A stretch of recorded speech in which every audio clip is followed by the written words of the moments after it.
Bien, bonjour à tous, je suis le docteur Philippe Coat, chirurgien dentiste à Bordeaux, omnipraticien. Je pratique l'orthodontie fonctionnelle depuis 20 ans et je me passionne pour cela. C'est ça que je me propose de vous présenter au congrès donc, de Audente le 31 mai prochain, sous le thème orthodontie fonctionnelle précoce, une chance pour le développement crânien. L'orthodontie fonctionnelle existe depuis les années 1950 en France, avec les gouttières sous les besombes.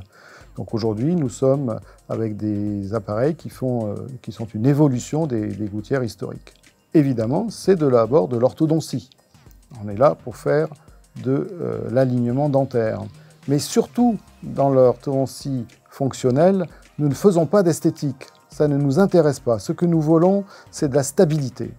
Nous voulons que nos traitements soient stables dans le temps. Pour cela, l'orthodontie fonctionnelle rééduque les fonctions de la mastication, de la ventilation, de la déglutition. Et on rajoute aujourd'hui dans nos cours ce bruxisme centré, ce stress occlusal qui n'existait moins auparavant et aujourd'hui des adultes, mais aussi des enfants, des très jeunes enfants, beaucoup d'adolescents serrent les dents, font du clenching et évidemment ce sont des forces largement suffisantes pour déplacer des dents. Donc nous prenons en charge toutes ces fonctions-là pour une stabilité dans le temps. Quelles sont les différences d'orthodontie? Il y a les bagues. Les bagues sont des forces douces finalement, mais constantes. Les dents ne sont pas faites pour ça. Les dents sont faites pour mastiquer. Les dents sont faites pour recevoir 100 kg, 120 kg par centimètre carré à chaque mastication.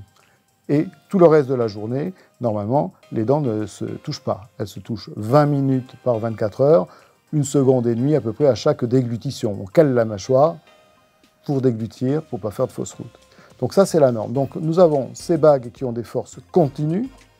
Nous avons après des sauts-de-puce, c'est la méthode Invisalign, qui a repris finalement les méthodes avec les vérins, les palets à l'ancienne, où on déplace les dents par un ordinateur ou par un mécanisme.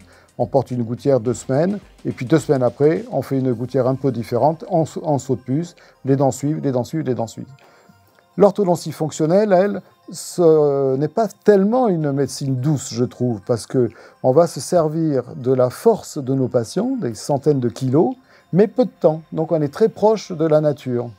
Donc les dents vont se déplacer parce qu'elles sont guidées par les activateurs plurifonctionnels. En orthodontie fonctionnelle, on utilise donc des gouttières qui sont des doubles gouttières à mémoire de forme. Si on le tord, ça reprend sa forme. Et à l'intérieur de ces formes, on a des toboggans, on a des pistes indirectes. Donc ces gouttières à mémoire de forme, et qui ont donc une forme, il y a 100 formes différentes à peu près. Il y en a des petites, des grandes, des en silicone, certaines sont en PVC, mais la plupart sont en silicone. Certains ont mis des petits gadgets, il y a des petits trous pour respirer, enfin bon, il y en a plein de formes différentes. Donc moi, je choisis la bonne forme pour l'enfant ou l'adulte qui est en face de moi. Donc voilà une bouche, par exemple, d'enfant. Donc je choisis la forme qui convient. C'est moi qui choisis. Je ne fabrique pas de gouttière pour mon patient. Je choisis la meilleure gouttière pour lui, que je peux éventuellement améliorer. Donc, je lui demande de mettre ça dans la bouche 1 heure par jour, éveillé, et la nuit pour dormir. On déglutit le jour, pas la nuit. On grince des dents la nuit, pas le jour. On peut respirer par la bouche la nuit et pas trop le jour, voilà. Donc il faut faire les deux. On est des éducateurs fonctionnels, c'est la base du métier.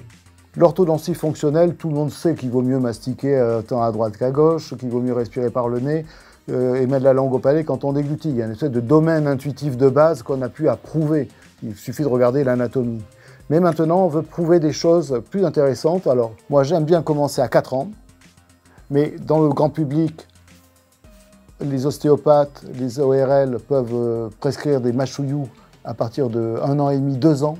Quand l'enfant marche, c'est bien d'arrêter toutes les suctions non nutritives, tétine, pouce, donc les machouillous peuvent exister.